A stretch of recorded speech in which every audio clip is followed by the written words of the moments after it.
Hey, what's up guys? Evan Aldo here, and in my new car that I leased, people were wondering what I got. I got a souped up Acura RDX, so, sold the car I had and used that money to invest in more crypto because the market went down. Saw it as a big opportunity. Been thinking about doing this for a while and finally got to the point where the market's down enough where I think, it's a really good spot to get in. Obviously, it's never financial advice. Anything could happen. I'm perfectly prepared if it goes to 10K or the CME gap that people are talking about at 9.9800. I've been talking about that for some time now. I think it's been a few years, or at least a year. But yeah, I really like the high panorama type roof or whatever. It's almost like the Tesla. Teslas were so backorder. That's why I'm probably gonna hold off on that for at least 6 months or something. Maybe would break the lease at that point, depending on how things go. But yeah, really like the Acura. I'm not a person to really, buy really expensive cars or whatever. It's just not really my thing. So yeah, just buying a luxury, reliable SUV or whatever is more what I'm into. But yeah, in terms of, what's happening right now, it's either, at the market, either chasing a falling knife all the way to the bottom, sunken cost fallacy, just chasing it all the way to the bottom, or a nice move, a nice dip, 50% correction. I mean, that's always big. I don't want to talk about, where I think the price is going to go, too much in this video, but, it could go on till, I'd say summer, the earliest, or even 2023. I could say this is going to be a long market, especially with the leverage trading. People knock it down, people bring it up. It goes both ways. So yeah, that's that. One thing I want to talk about is kind of failure. Failure today. What have you failed at? I feel like the people who have failed the most kind of succeeded the most. As Tony Robbins said in one of his books, written some years ago. It's been a while since I've read Tony Robbins, but this is a big quote. I think I've heard a lot of people talk about this quote. It's like, when you succeed, you party; when you fail, you ponder. And all the success comes out of pondering. It's very true. When you fail at something, when you make a mistake, you think about it, and it kind of coincides to one of the principles that I've learned from Neville Goddard, about revising a memory. So when you fail at something, it's good to, revise that memory in a way you wanted it to go. Say you made a mistake, revise the memory without you making a mistake, revise the memory for you doing the right thing, and then you would learn from that and go forward. The thing about that is sometimes your memory, this is kind of, I wish this wasn't the case, but you forget things. At least I've forgotten, there's some things that I was, good at a few years ago, and, you kind of forgot, the mistakes you made with them. You kind of forgot, how to do it exactly the right way. Then you try to do it again, and oh, geez, you make the same mistakes, you embarrass yourself or whatever, but yada, yada. It's all right. So that's that thing, revise that. And what I learned from Dave Asprey, I like him a lot. It's interesting health stuff. He's pretty funny. Some of it's a little wacky, but he says he asks his kids, when they get home from school every day, what have you failed at today? And if they haven't failed at anything, that means they didn't try hard enough or whatever. That means they haven't been ambitious enough. And I think, that's such a, big thing. When the markets go down, the people with the most money lose the most in terms of dollars. It's kind of in terms of percentage, in terms of dollar, in terms of actual monetary value. So they fail the most. That's another thing too. It's kind of, success is kind of like climbing a mountaintop. And when you're climbing up that mountain, you could be trying to climb that mountain and it's going, it's tough, and you're 3/4 of the way up, and then you're at 3/4 of the way up. And then I learned this from the Vol Rabbit. I learned so much from him. And you see, when you're 3/4 of the way up, you look down and you see, oh, there was another path at the bottom where I could have came up a lot easier and got to the top a lot easier. But do I want to go down all the way and start over? That's tough, It's kind of the thing, finding new paths. And when you get success, you don't want to give it up. A lot of times you don't want to give it up because you're afraid, you could lose what you have. And that's kind of a a mistake there. You want to take that risk, and that's, you see all the biggest people, they always rebrand themselves, and then their old fans kind of hated it, what they're trying. I mean, look at like Taylor Swift, rebranded. I mean, that's one example. There's a lot of other examples, like rebranding her music. Everyone hated it, but in the long run, it kind of helps her. They take more risks, and they take accountability for it when it goes the right way, when it goes the wrong way. You know, you find different paths, different ways. And the thing I would say is, like, one goal you really want to have in life, and another thing I learned, this all so much stuff I learned from Naval Ravikant, so much stuff, just the way he speaks, the way he puts it all together. I've never really had some of the concepts, like there's things I've never really like learned. I mean, it's not I don't think he even sells anything, so not sponsored, not anything. I don't want people to get the wrong idea. I mean, but no, just that pod, I remember first listening to him on Joe Rogan, that changed my life. Like, everything I resonated with, everything that was exactly like what he was talking about, was everything I wanted to do, and the way I wanted to do it, kind of. So going back to that, the principle is that, you know, if you say, like, I would lose everything if you took away, you know, all my money from me, you know, I would be able to gain it back rather quickly, because of my mindset, because of the, you know, previous experience I had and all those type of things. That's kind of like with the mountaintop. You're climbing up the mountain, you're 3/4 of the way up there, and you see a better path at the bottom. But at the bottom, that would be, you know, kind of an analogy to losing everything and starting all over. But it's an easier path up. So that kind of risk there, you know, it would scare you because you worked so hard for all of this, but you got to start over. And that's, you know, that's an amazing principle. And kind of failure is like that. It would kind of look like you're a failure if you go all the way back down. You got 3/4 of the way up, you went all the way back down, and you started all over. So that's that principle. You know, the other thing I want to talk about is kind of, you know, success in terms of, you know, really making something happen. It's trial and error a lot of times. Like, I tried, you know, multiple people have said this, you know, you try new things until something works. I've tried a lot of things, you know, since I graduated college a few years ago. I mean, I've tried some things, I got out of them very, very quickly. They didn't go too well at all, and I just knew, and I went with my gut instinct, and I looked, you know, kind of dumb a lot of times. But in hindsight, when I'm, you know, real successful now or whatever, I mean, it doesn't mean much, you know what I mean? It doesn't really mean much, and people forget about it too. Like, the attention span of people is not, even if you embarrass yourself, like, people, if you just, you know, even you could say, you know, I'm not advocating you embarrass yourself just to do it, obviously within reason, you know, don't just make a complete fool out of yourself just for the heck of it. Don't do that. But, you know, people forget. Like, if you make a mistake here, make some mistakes, you try something big, people forget. And they almost wish a lot of times that they were trying to do the thing that you're trying to do, especially if it's somebody negative.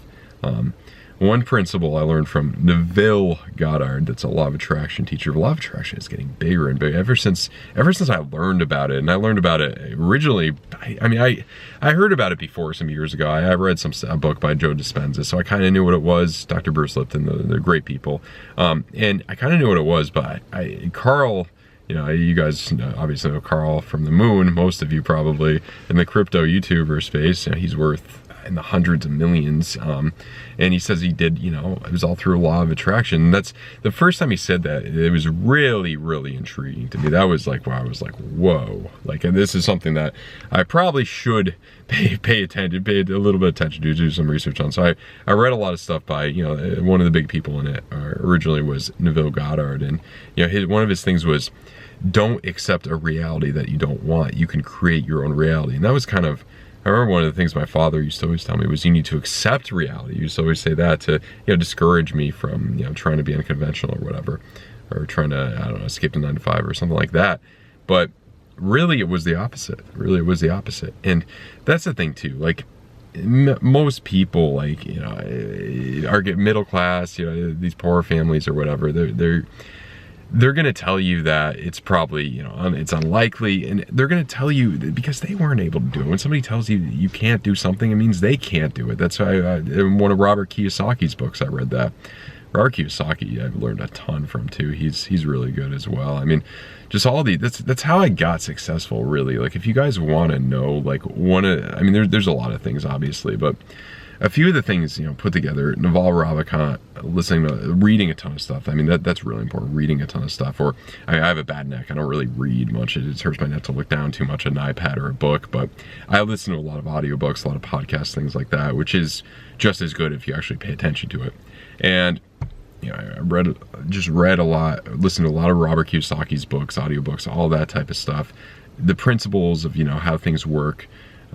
And then a lot of stuff. Tim Ferriss too, learned a ton from just all these principles. And, you know, it made me kind of realize, I learned so much about investing, so much about all of this stuff, and I put it all together, and I taught myself technical analysis. I taught myself all these things, and that's kind of how it happened. I mean, you could say, like, I was living in LA for most of the time during the pandemic, and you know, I didn't know too many people out there. There wasn't too much to do, so I would just drive around California, which is an amazing place to explore, you know, on the weekends, and I would just listen to audiobooks and all this type of stuff, and I learned so much.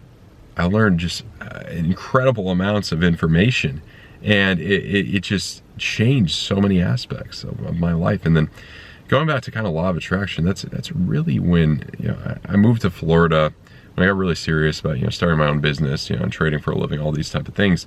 When I moved to Florida, I would, you know, take 20 minutes, half hour a day just to visualize. I'd sit out by the pool at my condo complex and just visualize, you know, all the things I wanted. You know, I learned these principles in law of attraction. I think, I mean, there's no way to really know, you know, what the cause of everything is, but I think that's one of the secrets to how I've, you know, I had all this success. And I mean, it's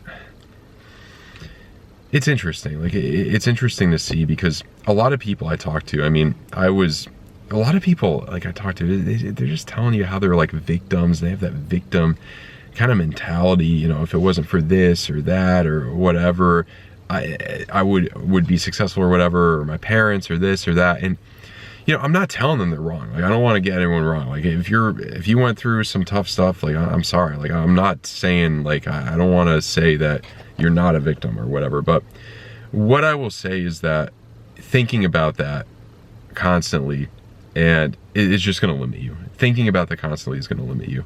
And, you know, one of the things in, like, you know, manifestation, law of attraction, getting what you want, is don't really tell people, you know, what you're going for. I mean, I don't really, and that's one of the things I learned early on. Like, that's kind of when I messed up a lot of times a few years ago. Like, I would tell people I was trying to do, and then I realized I didn't even want to do it, so it was so stupid. And yeah, what I learned from it. Yeah, I learned from it. That's how I learned that you could either learn this concept from somebody else, or you could learn it the hard way from a lot of trial and error. And that's, you know, we're so blessed in the time that we have the internet and all of these things, and you could learn so much. Problem is, there's so much noise. Michael Saylor talks about this. You don't know who to listen to. That's one of the things I wrote on Twitter one time, one of my bigger quotes. It's like, you got to decipher who you should listen to. That's a big thing, because there's a lot of nonsense out there, and there's just so much stuff, and there's not enough time in the world to read all of it, because there's so many people. So you got to dissect, you know, the right information, which is important too.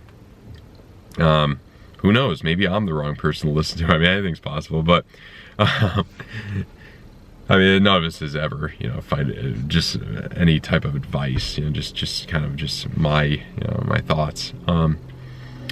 But it kind of losing my train of thought a little bit. But, you know, in terms of living the best life possible, I think there's some type of meditation that's important, visualization. I mean, I definitely, in terms of, like, people are so, yeah, I look at, like, the new technology. I have a 4K monitor, you know, it's addicting on the eyes. You always want to see cool new images, get a dopamine release there. It's almost getting to the point where it's as good as, like, going out and seeing the stuff, you know, it's not yet, but seeing the stuff actually in person. And, you know, when I go, it's a different vibration. It gets addictive. That's the thing. You gotta, all the technology, it's so addictive, social media, all this. The more, you're gonna have more anxiety. Twitter, it's a war zone. There's always gonna be, I mean, in terms of dealing with, like, haters, and the bigger you get, kind of, when you know, like, when you kind of built a following, you realize, is when you got people in your comments arguing with each other, kind of, you know, somebody's for you, somebody's against what you said, and you're not really paying attention to it. You know, that's kind of the point where you realize, you know, this is when I kind of made it. Like, you got people battling out in the comments, and you're barely even looking at it. You're like, oh, whatever. And I don't even, like, in terms of like haters or whatever, I don't really give them any attention. Like, sometimes I'll read a negative comment here or there. I mean, if it's something really disrespectful, I do mute people because I just don't want to see the toxicity. And, you know, there's just, why would I deal with that? It's just it's somebody, you know, if you give me a solid, you know, argument why you think I'm wrong about something, okay. But if you're just doing personal attacks, calling me names, like, no, you're muted. Like, no, I'm not gonna, I don't really engage with, you know, too much of that stuff anyway. So that's the main thing. And I feel like people who do, like, get offended by their haters or whatever, they're just adding fuel to the fire. And the thing is, it could get you more followers, because if you just argue, you know what I mean, it's just a spectacle to see. It could probably help you out, get you more followers, all that type of thing. But it's not the thing I want to do. I mean, I feel like more of my audience is more like genuine. We don't have the time to, like, deal with that type of stuff. And, you know, the bigger you get, the more people that are going to disagree with you, the more people that aren't going to like you. I mean, let's take, you know, people in big positions of power, you know, billionaires, politicians, president of the United States or whatever, world leaders, they're always, like, criticizing stuff that they did. And it's kind of like, did the people this average person that's criticizing, you know, how they handled the, you know, this thing or what they wrote on Twitter, did they really know the type of thing that this world leader is working on? Did they really know that? Like, how much research, how many hours of research have you spent on that compared to, you know, this person or whatever? And I'm not saying that, that's kind of, don't get me wrong, I'm not saying that we should just blindly, you know, follow all of these people, or whatever, but, you know, you want to, if you're going to formulate an opinion on something, whether you like somebody or not, you know, do some hours of research. Don't just read one article about it. Don't just go with something that somebody told you that you heard or whatever. You know, do actually come to a conclusion. Read both sides. Read a lot about it. You know, do hours, especially, you know, how many hours do I spend, you know, researching a crypto or whatever before I invest in it? It's a lot. It's at least a couple hours before I'm going to put a significant amount of money in something.